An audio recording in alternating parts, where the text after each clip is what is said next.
आप देख रहे हैं जैन हिंदुस्तान न्यूज चैनल, सत्य बात सबसे पहले।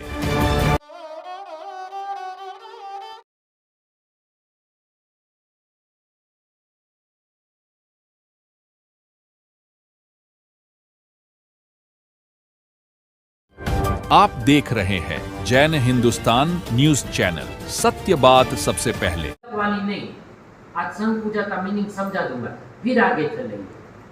किसी को नहीं छोड़ते, क्यों ऐसा? ऐसी क्या दुविधा आ गई कि हमें किसी महाराज को भी नहीं, साध्वी जी को भी नहीं, श्रावक को भी नहीं और श्राविका को भी नहीं। महाराज साहब बोलते रहे, हर साल सुनते रहे, हम तो सुधरेंगे नहीं। चतुर्विद संघ में साधु, साध्वी, श्रावक, श्राविका समाविष्ट है। पहले यस के नो? हाँ। परमात्मा भी इसको नमस्कार करते हैं, यस के नो?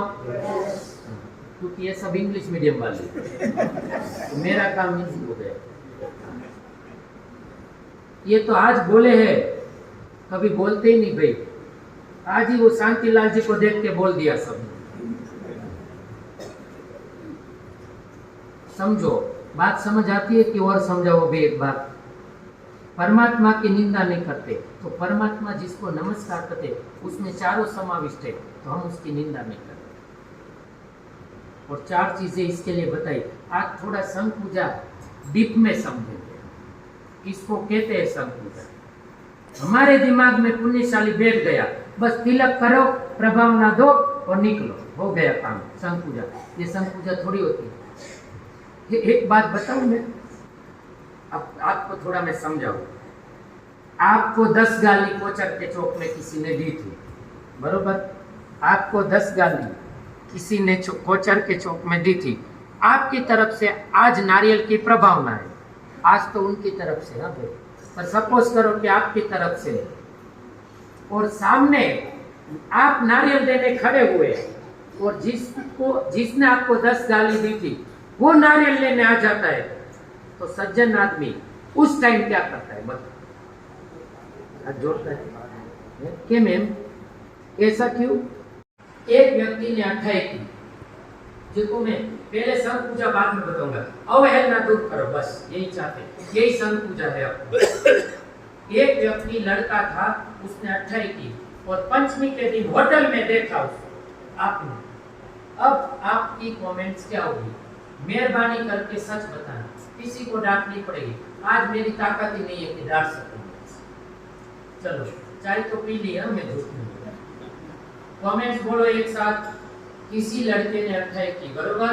जिनू 28 की किसी ने, पंचमी को उसको आपने होटल में से जाते या निकलते देखा, आपकी मानसिकता क्या है? चलो, और कोई मेंटालिटी हो तो बता दो। यहाँ की तो बता दी भाई कि कल तो उपवास का पाना किया, आज होटल। यहाँ वाले भी कुछ कमेंट्स मार दो, बोलो बोलो, अरे बोलो भाई, यहाँ छूट से आज तो वैसे भी मैं इनाम देख के खुश हो गया, तो डांटने का मन ही नहीं होता। बोलो, कुछ तो बोलो। गड़बड़ ज्यादा है, गड़बड़ कर दी, गड़बड़ है कुछ। बात जोड़ो, इसकी कोई नेगेटिव बात बाहर जाके मत फैला दे, नहीं तो ये बैठे हुए मेरी बैंड बजा देंगे। आप पहले राहुल तो गुड बॉय है, हाथ जोड़, कोई फैक्ट्री में मेरे बारे में गलत नहीं बोले। अब मान, पहले एक बार ये सेट करो। थिंकिंग तो यही है ना कि आज उपवास करने के बाद होटल में जाना। थोड़ा इस बात को हम समझे, पर फिर से कहता हूँ, प्रॉमिस करो कि मेरे को बात, मेरी बात मत लगा देना। इसकी जगह आप ये बोल दो कि जिस लड़के ने 28, तूने 28 जैसी तब कर दी, ये तू नहीं बोल सकते। अब समझ आया कुछ संघ पूजा का महत्व? कि दोस्त, कमाल का लड़का निकला, तू तो रोज रात्रि भोजन, रात को 12 बजे तुझे भेल पकौड़ी खाने का शौक था और तूने कमाल करके दिखा दिया। 28 वास्तव में की थी और पंचमी को होटल में देख लिया और फिर ये बोल देते हो कि पागल कहीं का। देखो, आज तो पारना किया और होटल चला गया। अरे पाछू कहूँ छू, इसका मतलब ये नहीं कि होटल में पाचम को जाने की मैंने छूट दी है। ये तो संघ पूजा की, संघ की नई अवहेलना करने के प्रकार बता रहा हूँ कि इसकी जगह ये नहीं बोल सकते आप दोस्त कमाल का निकला यार, रोज तू तो रात को खाता था 12 बजे तक और 8 दिन तूने 8 दिन उपवास करके कमाल कर दिया, ये क्यों नहीं बोल सकते? वो भी तो श्रावक ही है ना। मान लिया कि पाचन को होटल चला गया पर 8 दिन तो उसने तपस्या कर ली, तो अपन के मुंह से ये क्यों नहीं निकलता बस अच्छाई करने के बाद होटल थोड़ी जाएगा।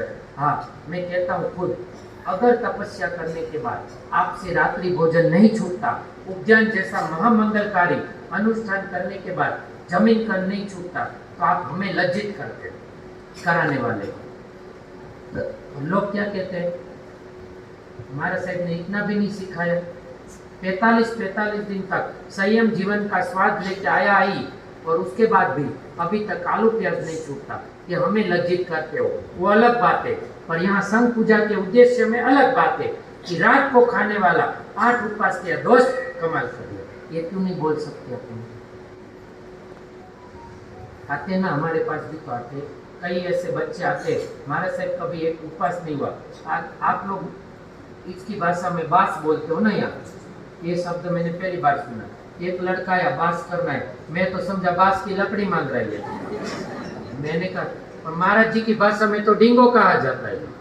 मैं कहा यहाँ बास की लकड़ी मैं कैसे दे दूंगा? फिर कहते नहीं महाराज साहब उपवास करना है, तो आप कभी भी जीवन में रोज के 5-5 गुटके 10-10 गुटके खाने वाला अगर उपवास कर देता है तो उसकी एक बार अनुमोदना कर दो, आपकी ये अनुमोदना उससे 28 तक पहुंचा देगी और ये गारंटी हम देते, एक दिन गुटका भी छूटा। करुणा के सागर में, धर्म के सागर में लेकर चले, जिन आज्ञा विरुद्ध कुछ भी कहो तो मन वचन काया से उच्चारण। महापर्व परुजन जयकारे,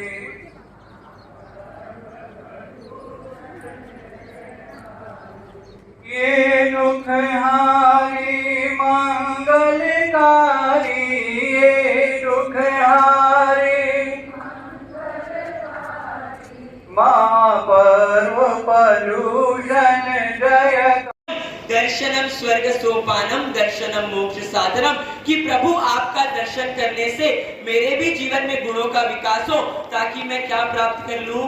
स्वर्ग और अंतिम मोक्ष लक्ष्य तक क्या कर लूं? पहुंच जाऊं। तो मोक्ष तो कब मिलेगा? जब प्रभु जैसे सद्गुण हम में भी आएंगे। एक मंदिर दर्शन किए, आप जिस गुण की इच्छा के साथ मंदिर गए थे वो गुण आपके भीतर आ गए क्या?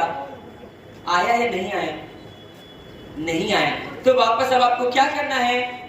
दूसरी मंदिर जाना है। जो साड़ी आपको चाहिए थी, जैसा माल आपको व्यापारी से चाहिए था, वैसा माल वैसी साड़ी नहीं मिली। अब बताओ, एक दुकान से दूसरी दुकान जाओगे या नहीं जाओगे?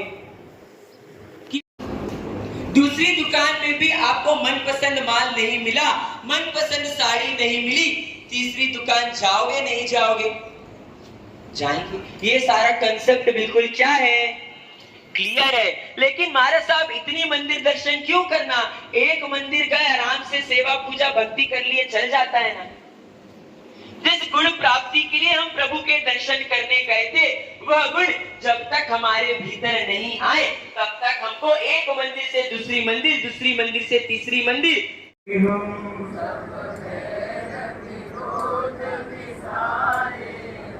सुध प्रेम पंथि दिखाए हम, सुध महापर्व परुषण जयकारे, महापर्व परुषण ये दुखहारी मंगलकारी, ये दुखहारी महापर्व परुषण जयकारे। मम जिनका पूज्य आचार्य उनके चरणों में कोटि से वंदन। आदर्शों के पूजादिनी मुनिवृंद साधु वृंद, मोक्ष मार्ग के मुसाफिर धर्मप्रिय भाई परमात्मा, आप दीदी करिए और अपने आत्मा की क्या करिए? पुष्टि करिए। जो आत्मा तीर्थ की आराधना कर सकता है, पर की आराधना यानी इस भव सागर से आपकी हमारी आत्मा को पार लगाते तार दे, वो क्या कहलाते हैं? तीर्थ कहलाते हैं। इस तीर्थ के अंतर्गत आप सब दूसरा आया है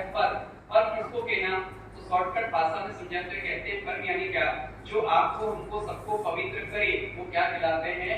पर्व कहलाते हैं। पवित्र करे वो पर्व, तारे वो तीर्थ। इस प्रकार का सिंपल डेफिनेशन के माध्यम से शास्त्रकार भगवंतों ने तीर्थ और पर्व की महिमा बताने के बाद एक विशेष तीर्थ और पर्व में अंतर बताया। तीर्थ हमेशा स्थान से बंधे हुए रहते हैं और पर्व हमेशा समय के साथ बंधे हुए रहते हैं। जितने भी समय शिखर तीर्थ है, अष्टापद्य है, शत्रुंजय आदि तीर्थ है, ये सब स्थान से 28 में प्रवादिराज प्रदूषण की भी एक 28 नियत रहती है। ऐसे प्रवादिराज प्रदूषण की 28 के पर्व का आज दूसरा दिन है और कल के दिन हमने परमात्मा भक्ति के माध्यम से जानने का प्रयास किया, समझने का प्रयास किया। उपमिति भव प्रपंच कथा एक ऐसा अपने चिन्ह शास्त्र है जिसको आज की भाषा में, आधुनिक भाषा में कहा जाए तो एक उपन्यास भी कह सकते हैं। सिद्ध ऋषि गणेश और उनकी जीवन यात्रा के बारे में शायद आपने सुना होगा कि शासन में जन्म लेने के बाद, प्रभु के शासन की आराधना साधना उपासना करने के बाद, प्रभु के तत्वों पर अपनी श्रद्धा स्थिर करने के बाद अचानक अन्य दर्शन की जानने की जिज्ञासा अभिलाषा उनमें पैदा हुई। बस अन्य दर्शन को जानने समझने के लिए सिद्ध ऋषि गणेश गुरु की आज्ञा की अवहेलना करते हुए अन्य दर्शन के यहाँ पर जब अध्ययन करने के जाते हैं और वहाँ से दृष्टि दोष लाकर और अपनी मिथ्या दृष्टि के वशीभूत होकर सिद्ध ऋषि गणेश वापस गुरु चरणों में अपने शासन को छोड़कर, गुरु को छोड़कर और अन्य दर्शनों की शरणागति स्वीकार करने की छान करके पिलाते हैं। तो पानी छान करके पिलाना यह व्यवस्था बताई है, क्योंकि पानी कभी भी बिना छाने नहीं लेना चाहिए, क्योंकि पानी नहीं छानते हैं तो दोष लगता है कि मछली मार जो मछलियाँ मारते हैं और उस प्रकार से यहाँ पर दोष लगता है। तो कोई भी काम करना है तो सभी वस्तुओं के अंदर में पानी छान करके लेना, इस प्रकार से हमारी का पालन करना। कुमार पाल महाराजा ने बहुत अच्छी तरह से हमारी का पालन किया और अपने जो वासंतोषी महाराज का प्रधान दादा है वो एक समय राजनपुर में गए। अब वहाँ पर क्या हुआ, कसाई नवाब के वजह से कसाई क्या दुष्ट गाय को लेकर के जा रहा था। तो उस समय गुरु भगवान ठंडी जा रहे थे, ठंडी जाते हुए उन्होंने देखा कि यह गाय को मृत्यु के लिए ले जा रहे हैं और बलिदान देने के लिए अब इसको बचाना। करुणा भाव आकर के उन्होंने इस प्रकार से गाय को मंत्र शक्ति से उड़ा दिया। हाथ में रही हुई यह गाय कैसे उठ गई। अब अहिंसा धर्म का पालन करने के लिए गुरुदेव ने क्या किया, संवाद में किया, सब जगह इस प्रकार से अदृश्य कर देते। तो उससे नवाब जो संवाद का नवाबी गुरु भगवान के पास आया। इधर में राधनपुर के नवाबी क्या होते हैं, समय पर गुरु महाराज के पास आए और उनको गुरु महाराज ने क्या उसे उपदेश देते हैं।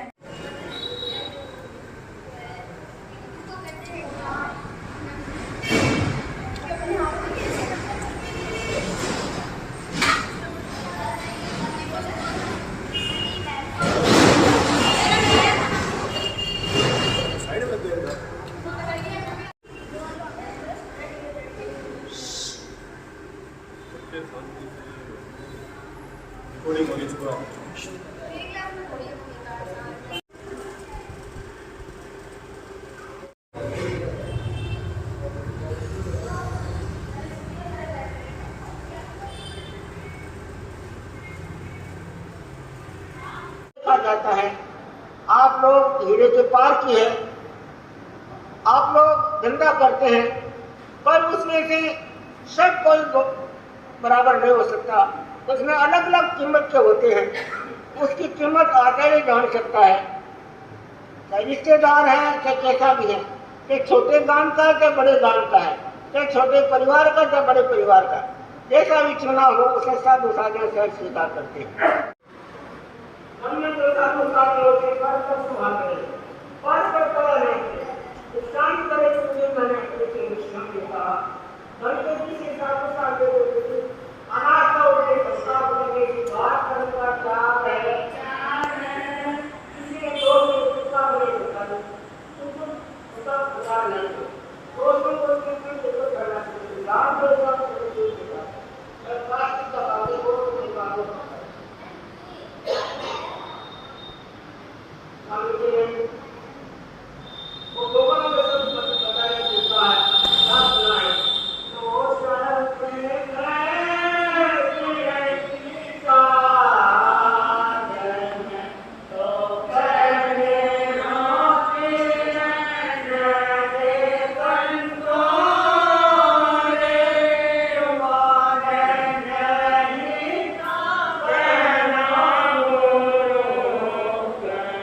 श्रावकों का फर्ज है कि बंधु के समान बनना है और श्रावक माता पिता के समान बनना है। इस प्रकार आपके घर के बच्चे में कोई मिस्टेक है, कोई गलती है तो आप क्या करेंगे? अंदर बुलाएंगे, एकांत में बात करेंगे, एकांत में बात करके समझाएंगे। तो यह नहीं अड़ोसी पड़ोसी को कर देना, कोई बात में कुछ नमो से कहना कि मारो बेटो दुनिया को, क्योंकि मारो बेटो क्या कर रहा है, मारो बेटो कोई दूसरा बनने का समान बनना है तो नहीं बनना है।